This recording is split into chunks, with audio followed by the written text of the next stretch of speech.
साथियों नमस्कार, मैं आर के अमोल अमोल 24 चैनल पर आपका हार्दिक स्वागत है। आज आपसे मिली जुली चर्चा करेंगे, कुछ पुलिस की बात करेंगे, कुछ विधायक जी की बात करेंगे, कुछ प्रदेश लेवल के नेता की बात करेंगे, एक मिली जुली चर्चा करेंगे। शुरुआत करते हैं हम लखनऊ सीतापुर से। दिनेश मिश्रा कोई ठेकेदार थे जिन्होंने एक लेबर से काम कराया था और 10,000 रुपये उसके बकाया थे, जिसको उन्होंने देने से इनकार कर दिया था या नहीं दिया था। लेबर सीतापुर का रहने वाला था। लेबर ने क्या किया कि उनकी मोटरसाइकिल उठा के वो सीतापुर ले गया, उस पैसे न मिलने की एवज में।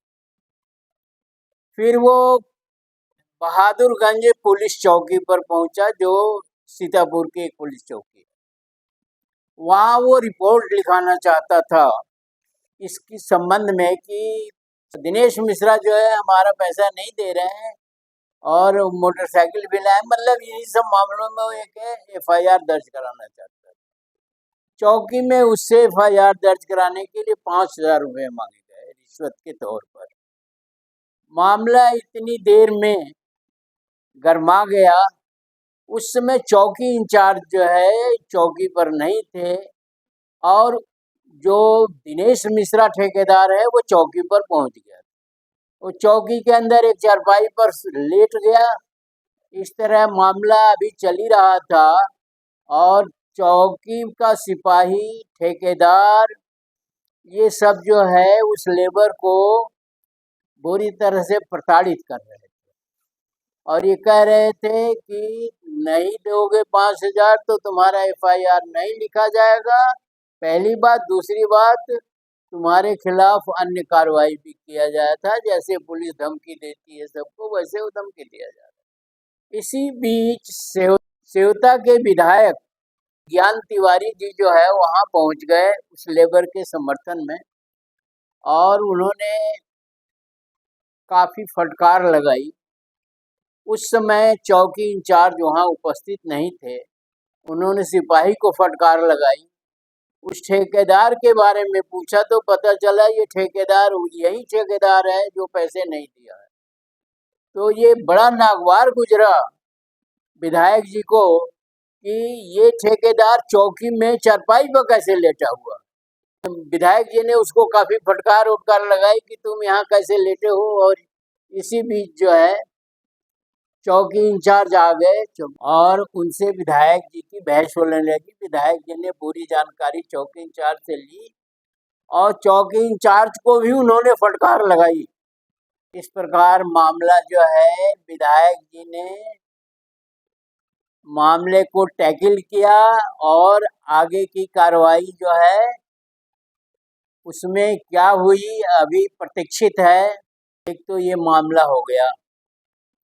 दूसरा मामला, कानपुर में एक ट्रैफिक के दरोगा जी ई रिक्शा वालों से पैसे मांग रहे थे रिश्वत के।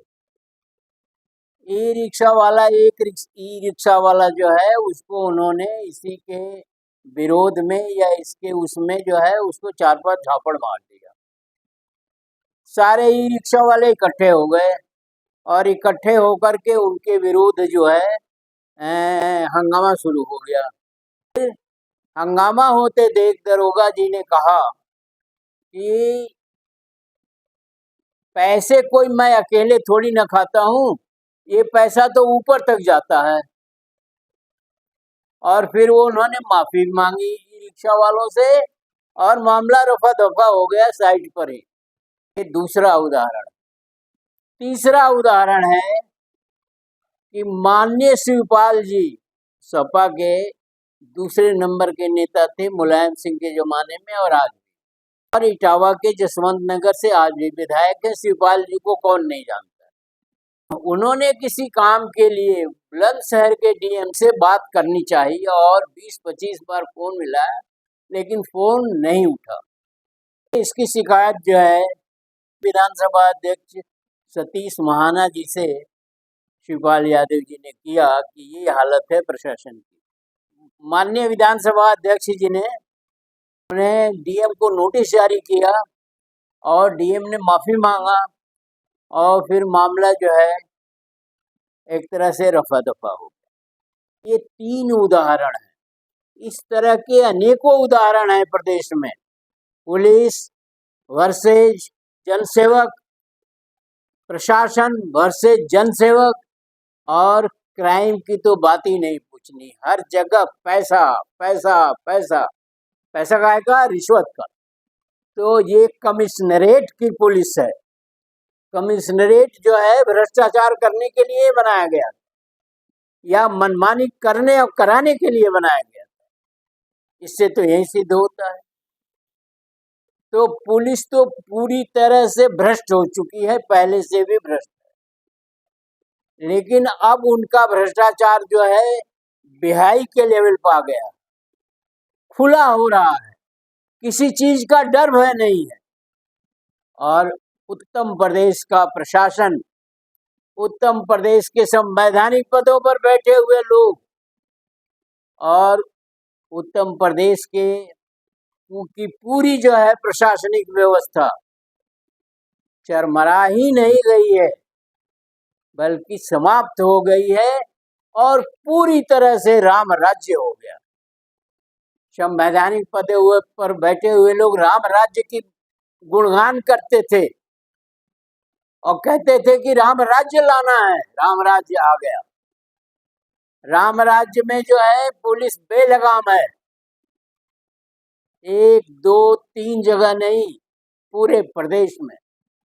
और नारा देते हैं बटेंगे तो कटेंगे। ये उत्तम प्रदेश का प्रशासन है। अब इसमें कड़ियां देखिए।